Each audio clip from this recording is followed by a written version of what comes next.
We arrived at this village where this woman and her small daughter were both infected with Guinea worm disease. The mother was very poorly educated regarding the origin of Guinea worm disease and refused attention for herself and for her child. As a result, their wounds festered, and when we arrived at the village, they were in bad condition.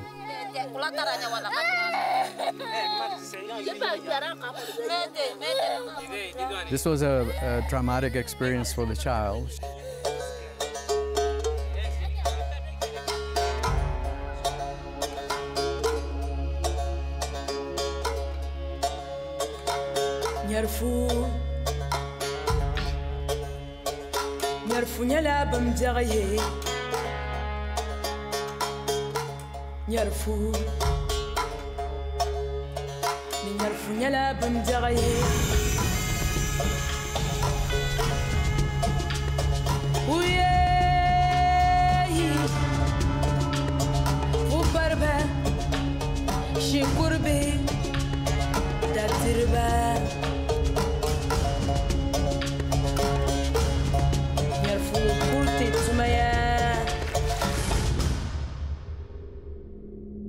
The Guinea worm parasite is a long, thin roundworm, Dracunculus medinensis, which only affects humans. But its life cycle depends on a small intermediate host. The cycle begins when an emerging worm in a human host releases its microscopic larvae into a lake or pond. The larvae are swallowed up by tiny water fleas called copepods. Inside the copepod, the larvae continue developing for several days.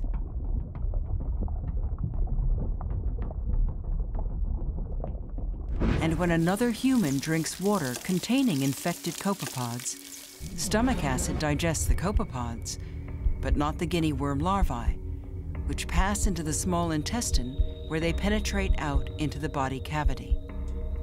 The larvae develop into adult worms as they find their way through the body, females mating with males which quickly die. The females continue to grow with numerous larvae inside them, burrowing into connective tissue or joints, absorbing nutrients from the human's body. About a year after the infection began, the worm is 2 or 3 feet long, yet the human host has usually shown no symptoms. But to complete its life cycle, the worm must release its larvae outside the human body. It does this by causing a painful skin blister, usually on a lower extremity like a leg or a foot. Burning with pain, the victim seeks relief by soaking the blister in water, and as it ruptures into an open sore, it exposes the front end of the worm. That's the signal for the worm to release its larvae, and its life cycle starts again.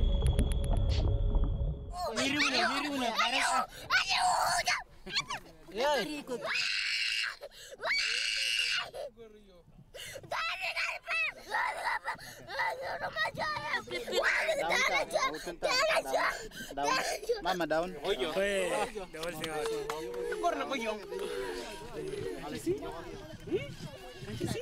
Ladies and gentlemen, this is a Guinea worm.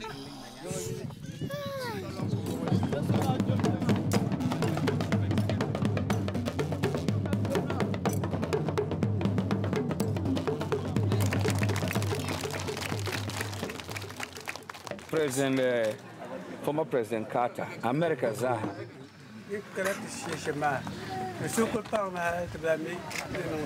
He knows what support you have given to the community to fight Guinea worm, and that for now, there is no single Guinea worm patient in the community.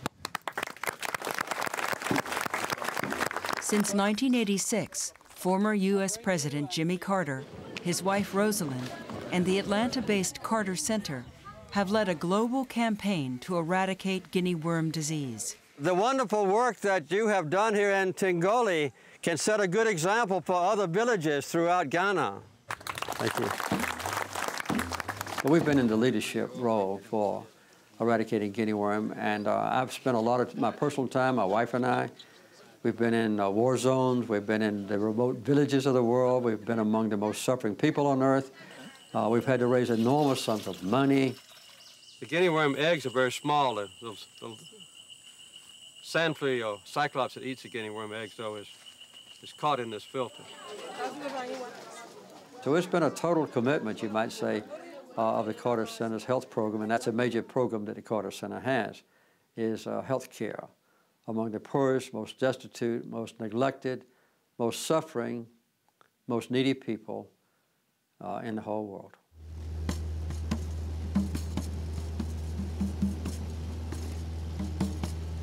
When I was flying from Nairobi, I remember looking at the clouds, and then as the plane started to descend, I looked out of the window and I saw just a few tucals and then just land with nothing, and I got really nervous and I was like, what am I doing? What am I getting myself into?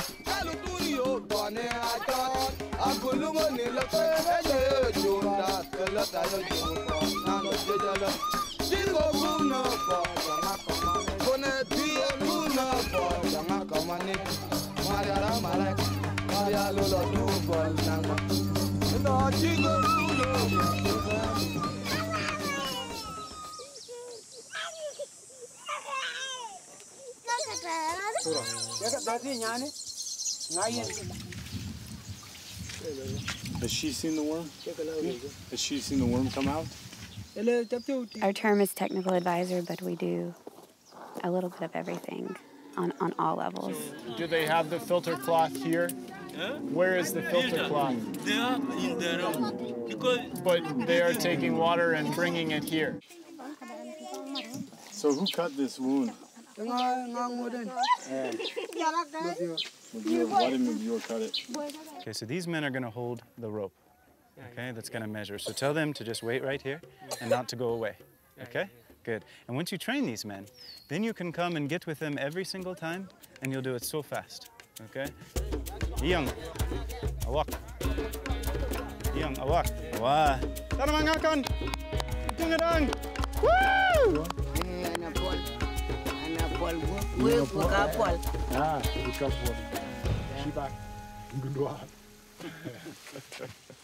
I'm really happy that I get to see this part of the world.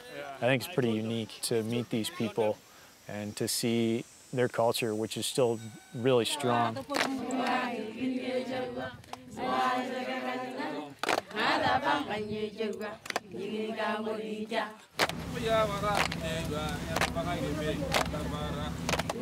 Ever since I was about 13 years old, I really wanted to come to Africa and work with diseases.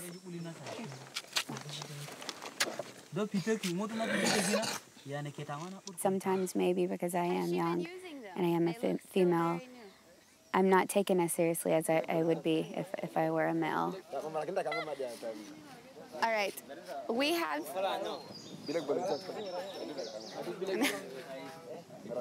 No, I just wanted to make sure they were here. Nong Teo, hello. Hello, my friend. How are you? Yikadi. Yikadi. They have a fairly specific and somewhat limited view of Kawajas, Westerners, white people, outsiders. What does that mean? They are saying you are burning. I am fire. You are burning. I am burning. Yeah. Because of the smoke? Yeah, this one is fire. Well, I'm not burning. I'm okay. It's only the cow. They don't expect you to be able to walk between villages. They don't expect you to be able to work hard or to wrestle or whatever it is. Just really normal things that I would take for granted. I think it's always hilarious when you go walking, going by footing from village to village, and without fail, almost every single person will ask the Dinka that I'm with, they will say, why are you letting this man walk? Where is his truck? Where is his motorcycle? And it's really funny, but it makes sense because when they see people come, it's by plane or by vehicle or by motorcycle. A lot of walking today. Every day, man, that's the Carter Center.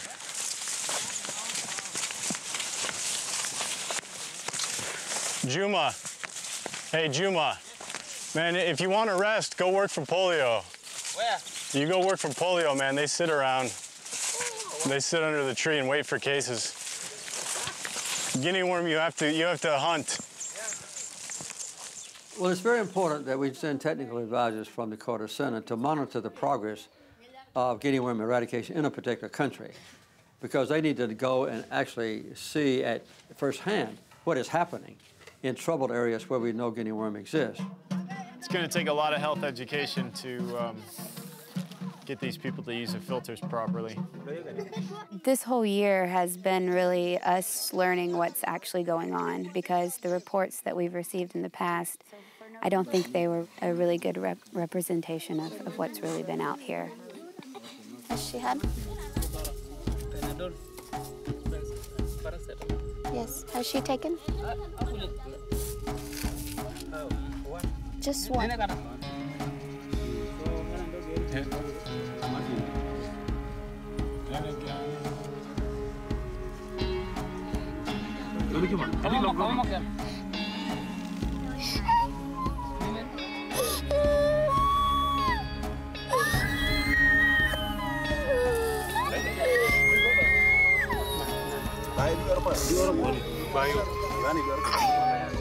Is it stopped?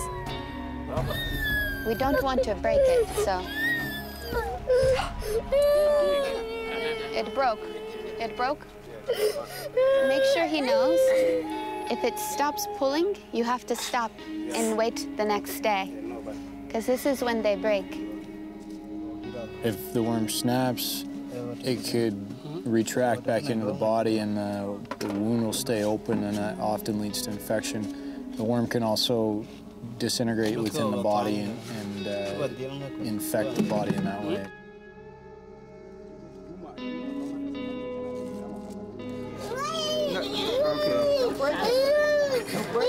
So there would have been multiple number of areas, the worms who have been, and they have been out, so it's just left with this one for them. He's got one more still. So he's already had 3 coming out. Yes. And this one more. So he's got 4 out of 4. But then that is just still enough. That not only was this disease terrible in nature, it afflicted 3 or 4 million people in 20 countries or more, and no one else was working on it, because the people who suffered from guinea worm lived in the most remote, suffering, disease-ridden parts of the world.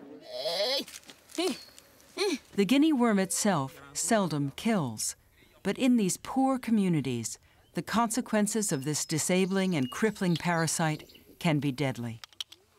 If the worm comes out at a joint, say in your knee, it swells up and destroys the tissue. So the aftermath is very similar to polio. It completely debilitates that knee, and sometimes the leg is crippled for the rest of one's life. And of course, these kids can't go to school. The pain is too great, and they need medical care. And if it's an adult, they can't go into the field to plant the crops. And it's a devastating blow economically, and obviously the personal pain is terrible.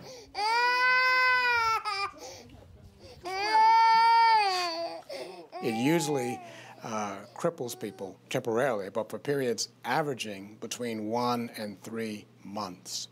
And so that is how guinea worm causes its deadly effects. If the worm is coming out of the leg, they can't walk. If it's coming out of their arm or hand, they are unable to hold a hoe or farming implement. I mean, you add to that the fact that it's seasonal, so it comes right at the time that people need to harvest or plant their crops, and that up to 30, 40, 50, 60% or more of a village population might be affected at the same time.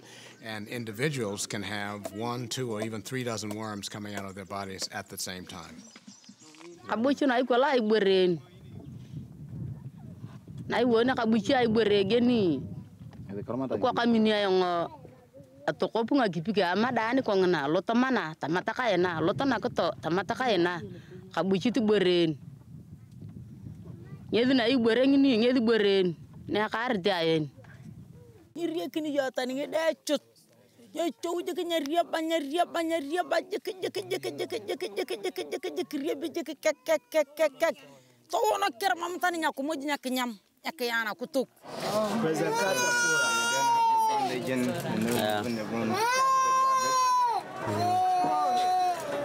And you have to remember that there's no treatment for guinea worm in medical terms. There's no vaccine.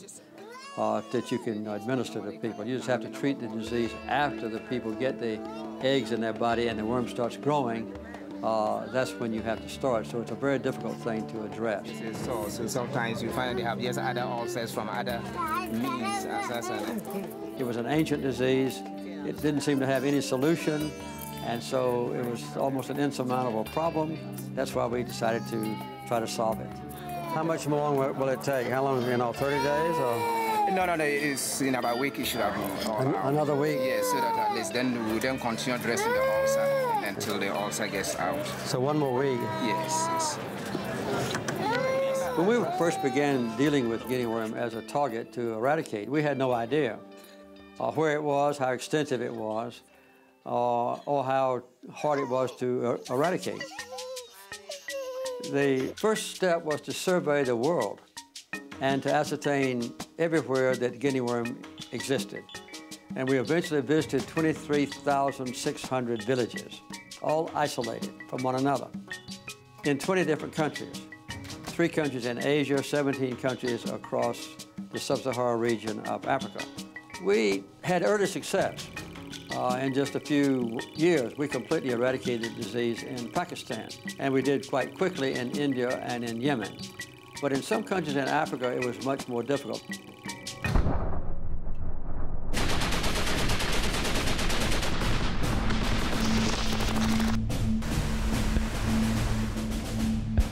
For many years, we couldn't even get into southern Sudan to visit the villages to see where the guinea worm existed.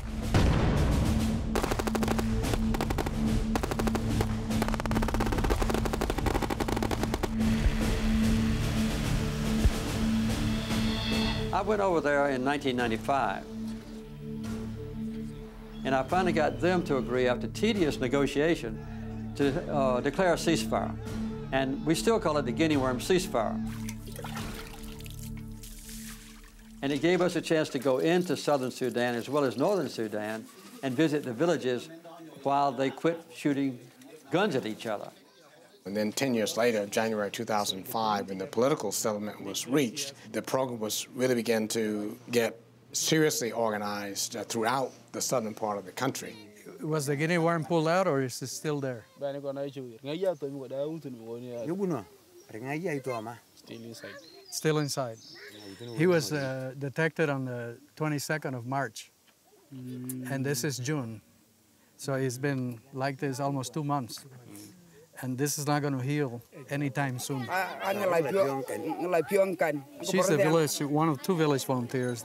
They have as duties being knowledgeable about guinea worm disease, being able to impart that knowledge to other members of the community, teach them what they need to do to prevent the disease, and maintain this record of the cases of guinea worm in the village. This book is also a history of the guinea worm eradication effort in this village. So it's very critical that these records are complete and exhaustive, so that there is an accurate record of what happened here.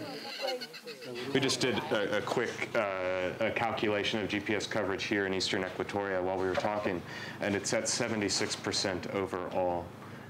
There are 16 Carter Center technical advisors here and working hand in hand with Sudanese counterparts. What we might have in the database sometimes may not reflect exactly maybe what the team in the field might have wanted to communicate. Now, one issue about these mobile populations, honestly, as much as we know that the mobility of the communities in this area is a problem, and it can create a sort of an illusion of where we need to focus, but that should not derail us from focusing on the villages, on the endemic villages. In many Mr. McCoy Samuel is the director of the Southern Sudan Guinea Worm Eradication Program of the Ministry of Health of Southern Sudan. So, volunteers and area supervisors, let me just quote what my Director General said, that we are facing a common enemy. Guinea worm is an enemy that should not be allowed to stay in our midst. My country, Southern Sudan, is very vast. And the long civil wars has made Southern Sudan one of the poorest regions in the world. The infrastructure is terrible, which makes it extremely very difficult to reach the remote areas which happen to be the most endemic. What's the connection between Machu Picchu and these other places? Why are people going back and forth? Logistics is a huge element of this operation because all of the fuel, for example, and spare parts and whatnot have to be either flown by air, which is expensive, or by trucks over large distances during the dry season. One of the things you do as a technical advisor, and as well as the staff, is move things around.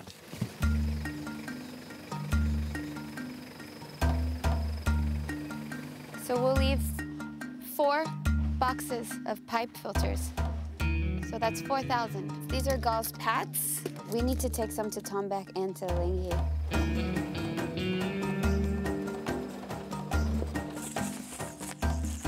It takes a lot of organization to get all the supplies out here, to keep the vehicles on the road, ordering parts. And things are constantly breaking or running out, so you've got requests from the field all the time.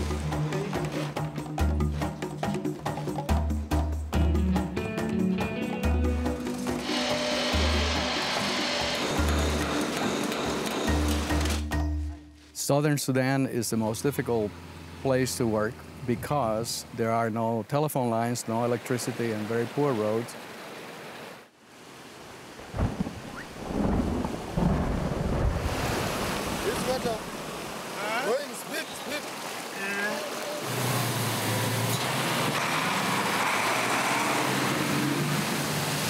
And most importantly, we have to do Guinea worm eradication during the rainy season because that is the period during which transmission of Guinea worm occurs.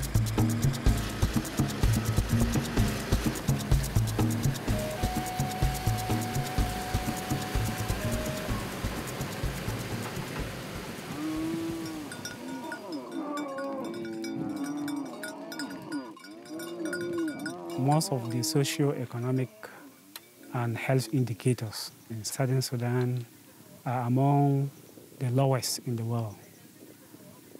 The other challenge also is the high illiteracy rate and ensuring that any person with Guinea worm doesn't enter water source. If people can do this, very simple, and then we definitely will protect ourselves from having the disease. The signboard we have here, you can see this lady, she has Guinea worm.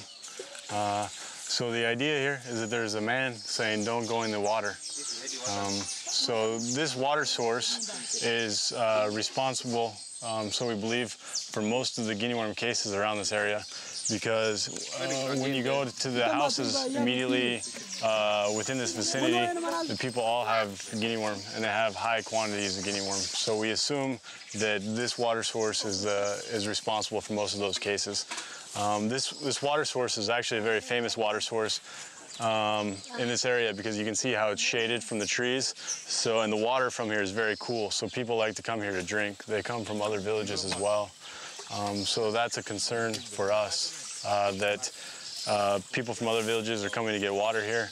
And then if it's contaminated with Guinea worm, they're then taking that contamination to another village.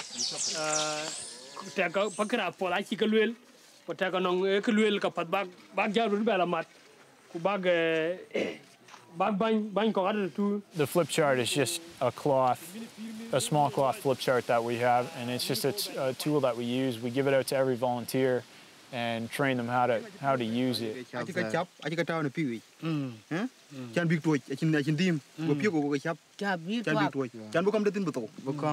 It can be really effective because I think the people respond to the pictures. Okay,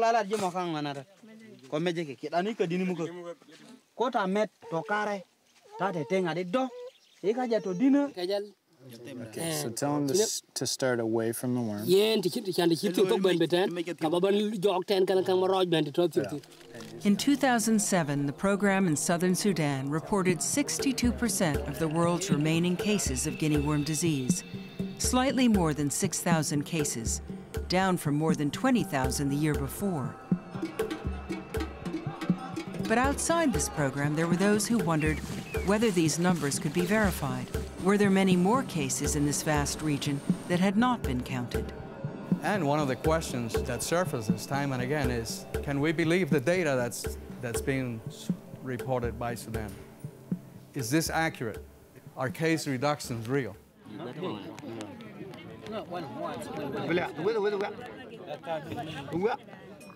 The thing about an eradication program is that you have to get everything working right everywhere all the time. If any one of those things is missing somewhere or part of the time, you're giving this well-adapted worm a hole to go through and come up again next year. 21 years into the campaign, Guinea worm had been eradicated in all but 6 African countries. After starting with 3.5 million cases, there were now fewer than 10,000 cases reported, the vast majority in Sudan, and far to the west, in Ghana.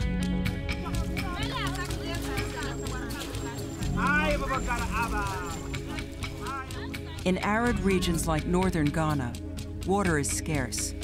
And in the dry season, villagers collect water from shrinking ponds. These are the sources of Guinea worm disease.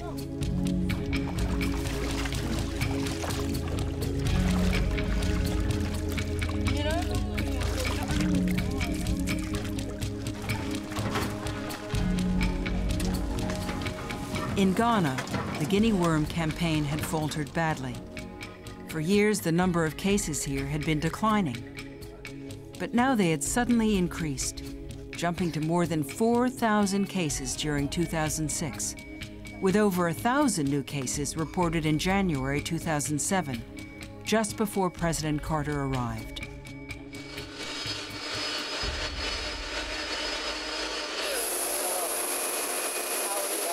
Welcome back. It's good to be back. Well, congratulations on your election. Thank you. It had been 3 years since President Carter's last visit to Ghana. Things just spread, especially in the Sabalugu township, where you couldn't find... Are they doing that now? No. For now... And on this trip, he was determined to find out why this was the only nation in West Africa where the fight against Guinea worm was losing ground. And this is a containment center? That's where you have... That's where we are going. Okay. That's good.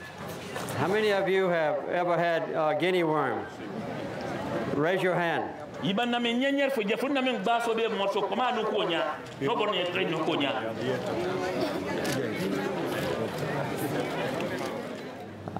don't believe yet, from the top down, in the entire government and throughout the country, there's an adequate commitment to eradicate Guinea worm. President Carter believed that authorities in Ghana had lost their focus in the Guinea worm campaign and were sidetracked by putting too much faith in expensive, long-term projects like deep wells to provide clean water.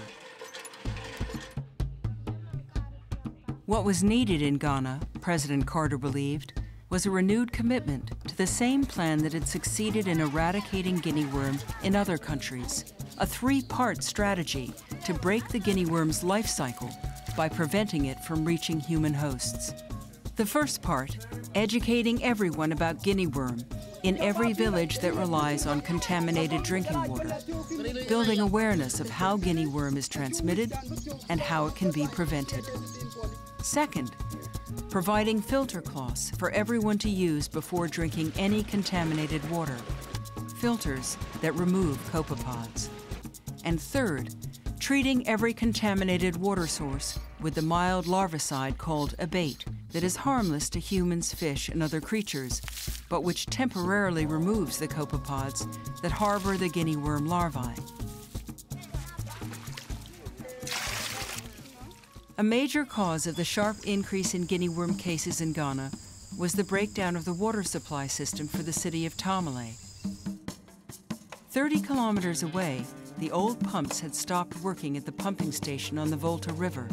Without clean water from the river, people in Tamale and surrounding villages like Sabalugu got the water they needed from local contaminated ponds.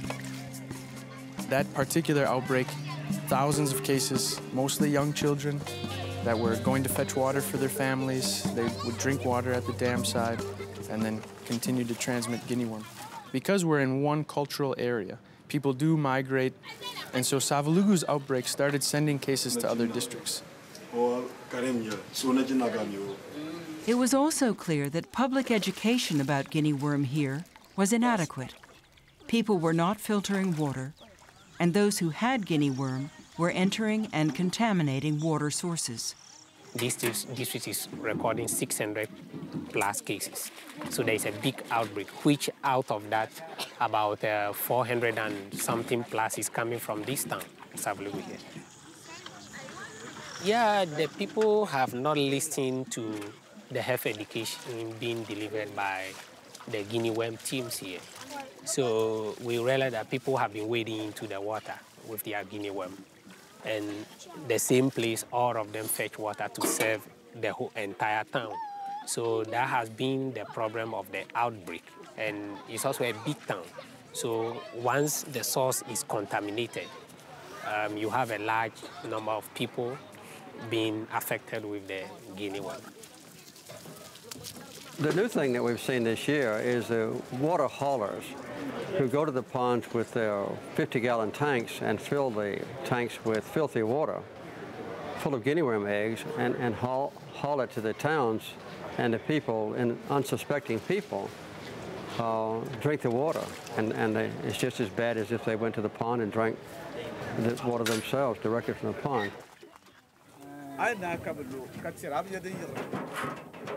At collection points where people crowded to get their water every day, local authorities hired dam guards to stop infected people from entering the water and to make sure that water sellers with their donkey carts used cloth filters when filling their drums.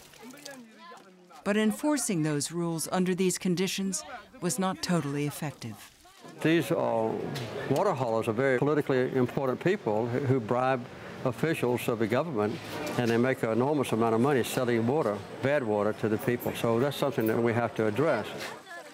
As soon as the dam guard leaves this place, people are on their own and they begin throwing the drum lids away, just fetching the water quickly to go and make money in the town. So they are in a hurry to make money than providing a filtered water to the people in the town.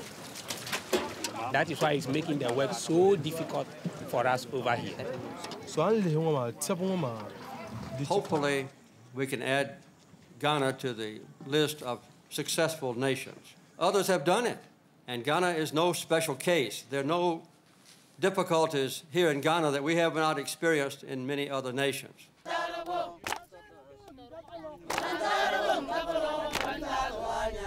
Before President Carter left Ghana, he promised that the Carter Center would supply all the abate larvicide and filters Ghana required.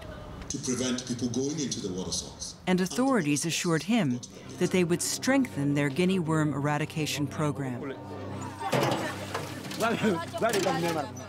The stakes were high. After years of work in progress, the entire eradication campaign could still fail. In countries surrounding Ghana, only a handful of guinea worm cases were reported. But if the parasites spread out of control and crossed Ghana's borders, the whole West African region was at risk of reinfection. I'm fond of saying the problem has not been the guinea worms. They are vulnerable. The problem is human beings. The people who don't understand the parasite, who contaminate drinking water, who then drink contaminated water without filtering it.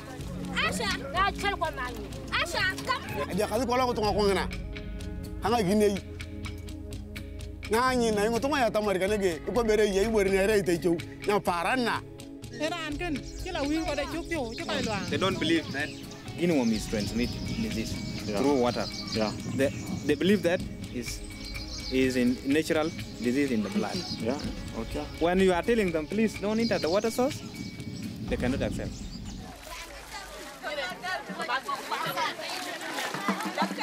Guinea worm is different from other parasites in these areas in that it is, number one, only transmitted through humans. Many of the other parasites have other modes of transmission. But the fact also that guinea worm disease has this year-long incubation period between the time when people become infected and when the worm begins to come out has made it much more difficult for people in villages where this is occurring to understand where they're getting this parasite. Somebody can tell you, because of the way the cycle goes, every dry season, he or she gets guinea worm. he will tell you the thing is from the blood. So he thinks it's already in the blood, and a year later, it have to come out. But we are doing our best to explain the cycle of Guinea worm, that it isn't that it's in the blood, but it's because you go back to the water, contaminated, drink it, 10 to 14 months later, it emerges again. Does he know? Does he know how he got Guinea worm? That is the God made. God made? Yeah. God gave you Guinea worm. Mm.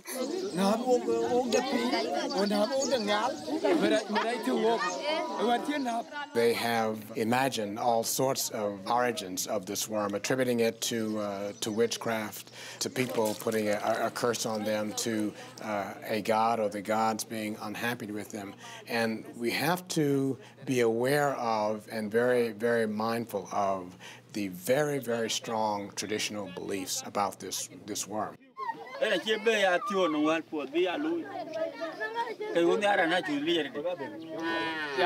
actually, some years back, we really confused where this disease come from. Right. Is it coming from witchcraft? Because quarreling with somebody whom you don't know the background of, yeah. And after a month or 2 months, then you get a Guinea worm. You say, this worm, I get it from that guy because I'm quarreling with that guy. A lot of the populace have just been completely neglected by education, by basic facilities such as water, things like that. And so when you tell someone to filter their water, they're not used to a classroom setting, they're not used to anything like that, and so you've got to be really creative with how you teach, how to use these interventions.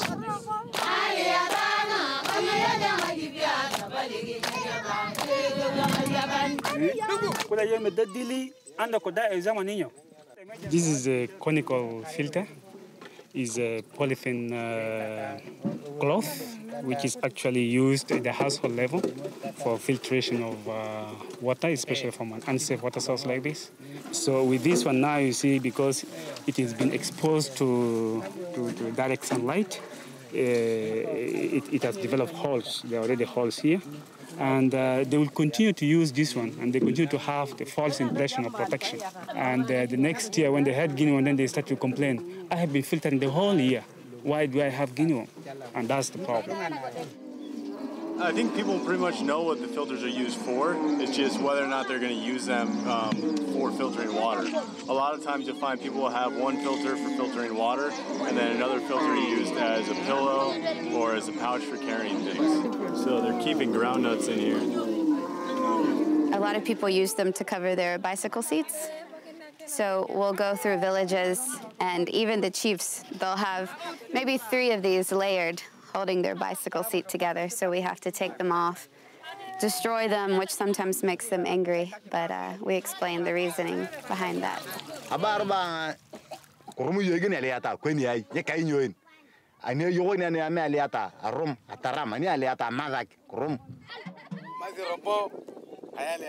The pipe filter had been a valuable tool in the Guinea worm program here.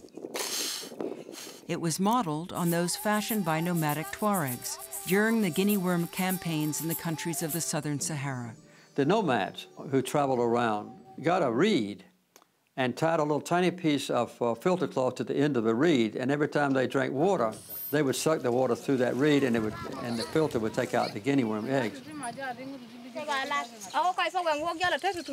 Millions of pipe filters and cloth filters had been distributed in southern Sudan, and there had been real progress in teaching people what causes Guinea worm disease. Manya, one pipe filter.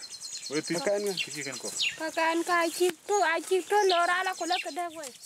gone. They lost them. He said that it is because the children, they don't listen.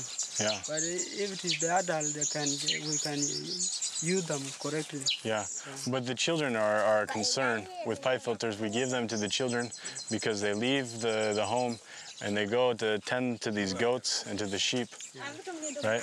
So I understand that the children, maybe they don't listen. Yeah, they don't listen, but and then they don't take care of them. But our job as parents is to teach our children.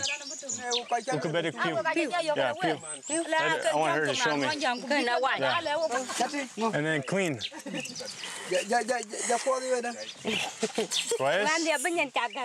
The most important thing is the community's understanding of Guinea worm and the prevention of Guinea worm. At the end of the day, it's the community that's going to be the ones eradicating the Guinea worm.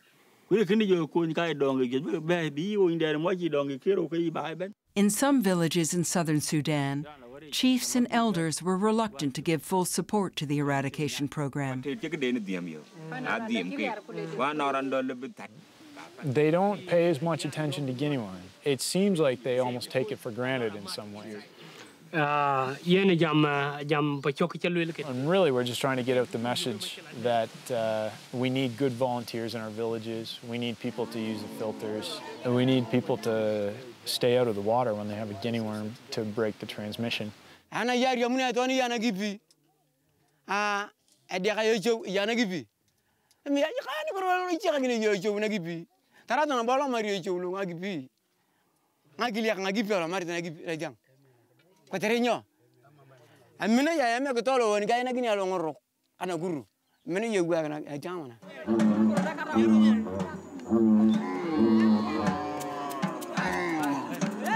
How many different villages do you think are represented here in this cattle?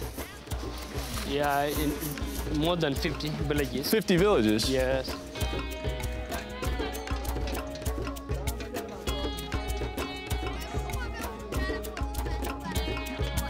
Going to a cattle camp is always a bit of a gong show, to be honest. It's always a bit of a mob scene. They've got the ash all over their body, and I think it's kind of a decoration and also to keep the flies off. And they also have the yellow in the hair, which is urine, cow urine. So it's some unique fashion statements around here, but it's just how they dress themselves. I think the cattle camps compound the problem of the guinea worm just because it just makes it so much more difficult to keep track of people. Because of the nature of this place, just the movement, the constant movement, people are always going back and forth between villages and cattle camp. And so they'll bring guinea worm wherever they go, and then it spreads that much quicker. It spreads that much quicker, and it's that much more difficult to keep track of it. So I think it's going to be one of our challenges is just start to include more cattle camps around here. It's a little more difficult than working in a village where you can just move from house to house, and it's not so much of a mob scene. I like the cows, though.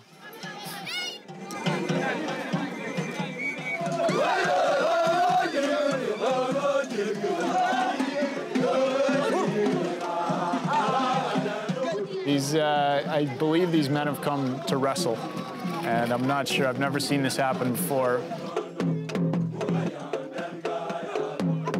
I think they have invited me to wrestle.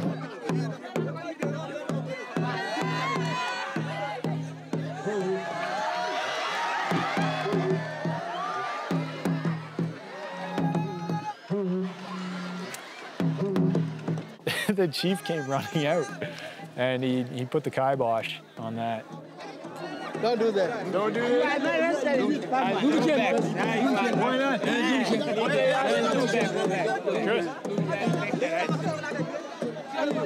It is one of the criminals.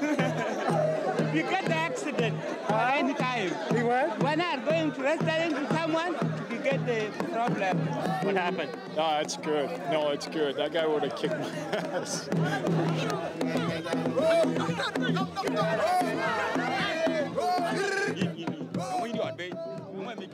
I think I would have wrestled, but I'm kind of glad that I didn't have to.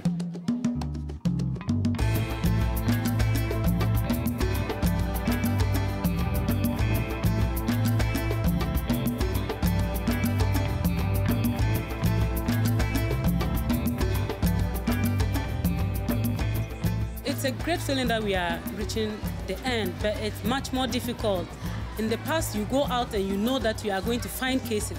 Now you go and you look and you look and you don't really find the cases.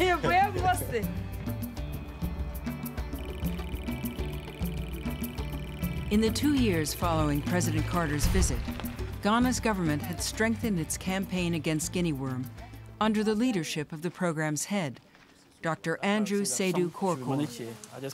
In 2006, 2007, we had this setback because of a breakdown of the Tamale water system. We had a very big increase, very huge increase in cases. But we managed to weather the storm, manage the cases, and the results are a very significant reduction, about 85% on the average, which we have never achieved in the history of the program.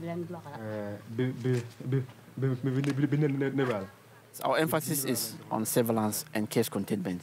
We want to find every case and prevent it from contaminating water source. So when we enter communities, we're looking for any signs of potential transmission that we may have missed. Maybe the surveillance system wasn't as tight or as strong as we thought it was, and a case slipped in. At this late stage of the campaign, with cases of guinea worm becoming scarce, an essential part of the strategy was community surveillance. Health workers and volunteers going house to house, checking for suspected new cases, and making sure that families were using filter cloths to make their water safe to drink.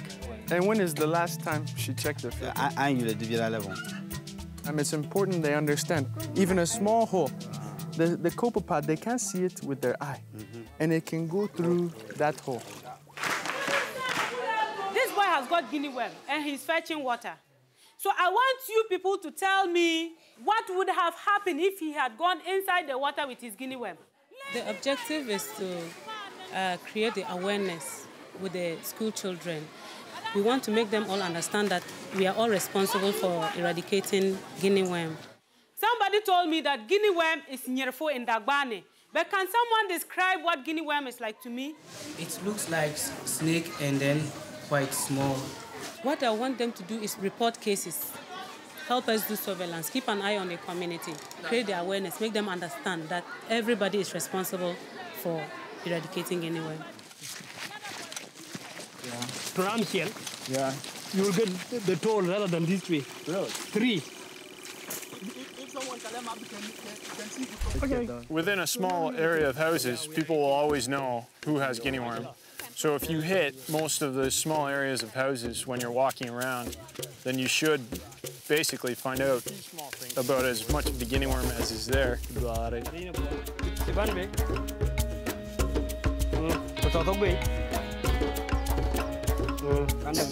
It's still coming. This one has come out, and this one is still. This one is not a match. Yeah. You know, when the worm is swollen, and it's not a match, people operated it. They operate on it. Yeah, they operated it. They cut it open. They cut it open. Did she do that? Yeah, they did.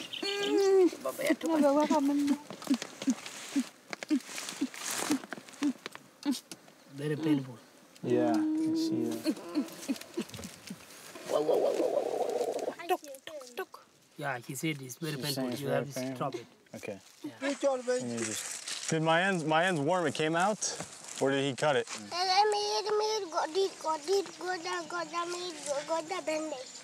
One worm has come out. But has he seen the other worm? No. It's just suspected case. Mayan, Bar, why don't you come with us? Bar, chop cook. Tell him I'll carry his stocks. Land, Bar. Bar. Bar. Mayan. He's refusing. Mayan has a wife. She's about 10 years old. So last time we treated and we removed his worm, he didn't cry because he didn't want his wife to see him crying.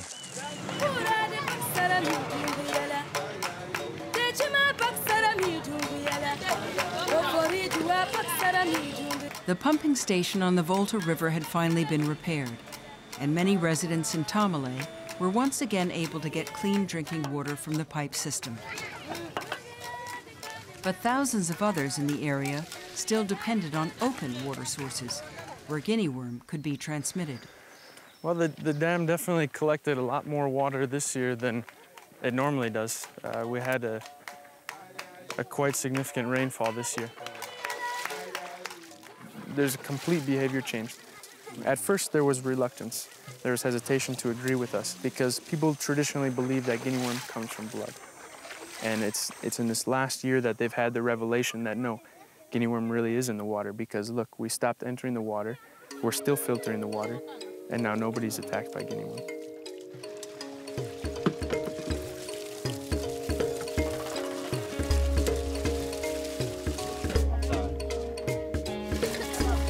They are called soccer pumps. They use it for agricultural purposes. But last year, it was introduced into our district to be used for guinea worm prevention. They are there to prevent the people from wading into the water. They have tight filters to the outlet. So when they are pumping, it's filtered. And when they use it, even their water lasts longer because they don't have to walk inside and then turn the mud.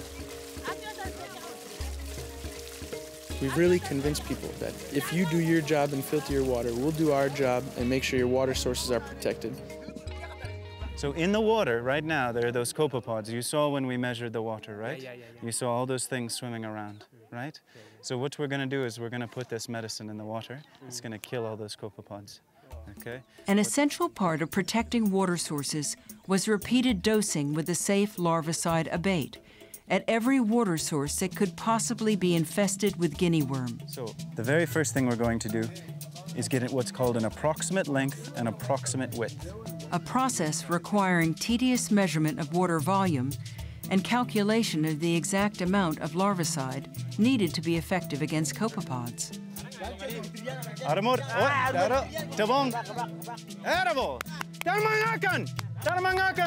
Every 28 days, you have to come back and treat again because cyclops grow up again. So still, the dam can be treated, but people still need to filter because somebody can come with guinea worm after the treatment, step inside to contaminate the water, so people still need to filter. Pull the rope and make it straight. And who is going inside the water, Daniel? There's a crocodile. Crocodile lives in this water. They say, but normally, they are in most of the water sources we treat. They are not vicious at all, but when they are hunted, we have problems with them. This particular one, I think they tried it, they caught it, and it escaped again. So I am hoping that it will not really worry us. 1.78.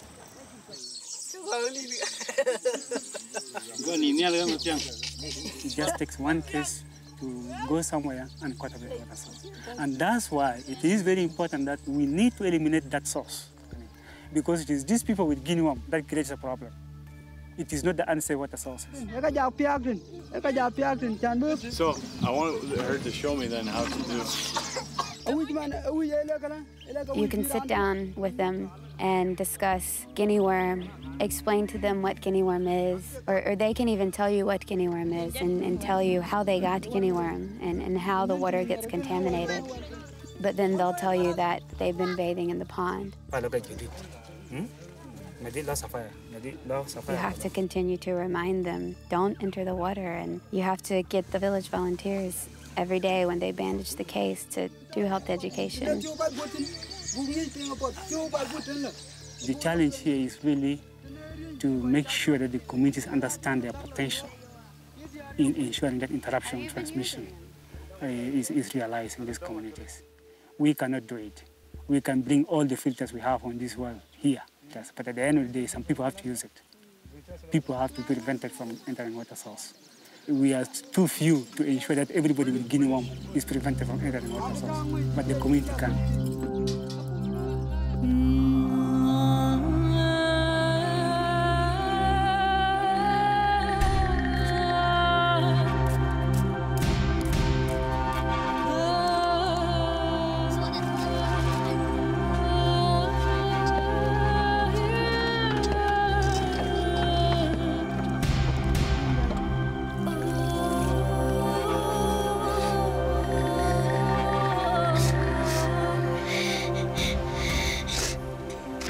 2009 drew to a close, most advisors and volunteers in Ghana's Guinea worm campaign were convinced they had almost stopped transmission, and that within the next year, the number of reported cases each month would drop to 0.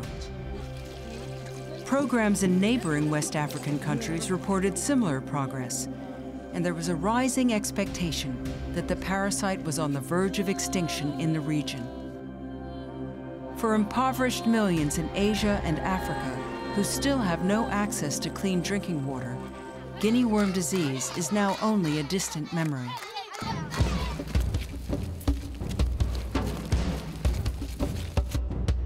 But in southern Sudan, the territory's vast expanse was far too great to know for sure that all cases of guinea worm had been discovered and contained.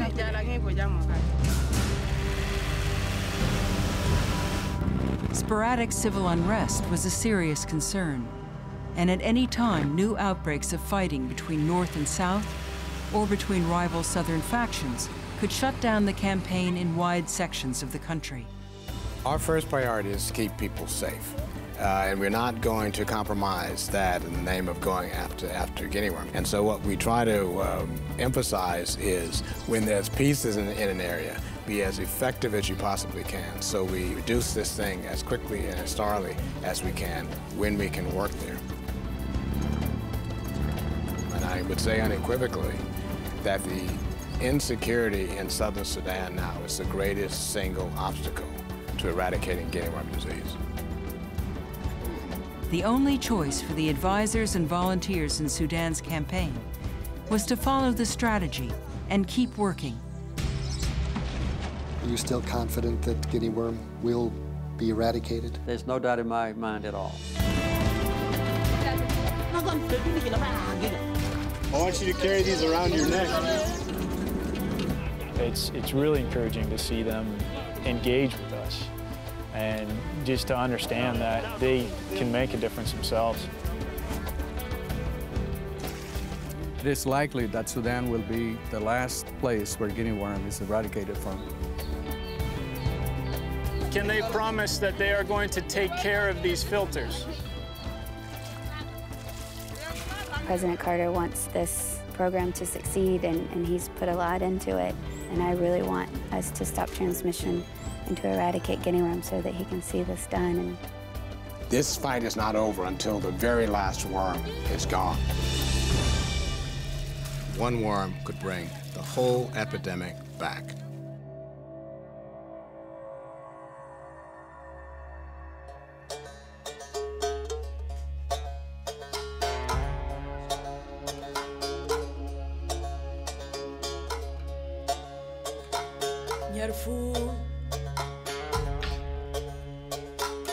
Nyala bamjagaye Nyarfu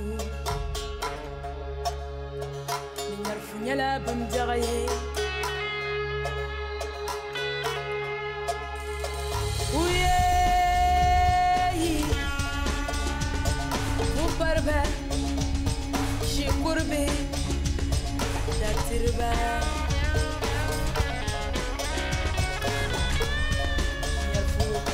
Sumaya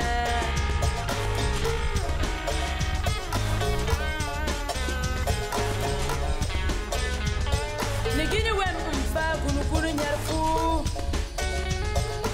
Sumaya